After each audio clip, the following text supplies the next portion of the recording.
Hi, I'm Brandon Wright, the Technical Director here at Echoes Media.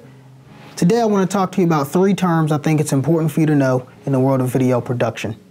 They are consumer, prosumer, and professional.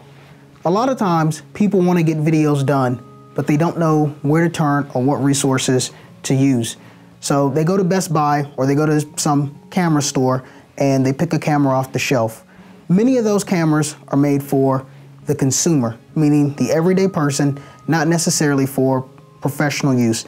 And there's nothing wrong with those cameras, but when you're getting into the world of maybe amateur cinematography or indie filmmaking, you'll hear another term come up sometimes, and that term is prosumer. And those are cameras that are not necessarily aimed at the consumer, average buyer. They're a little bit better than your point and shoot cameras. They give you some flexibility with manual controls, but not too much. But when you're really ready to take your production to the next level, there's finally that top tier level, and that's professional. And that's where companies like Echoes Media come in. We're a team of video professionals who understand video compression, video codecs, the aesthetics of recording, and making your production look as professional and polished as possible.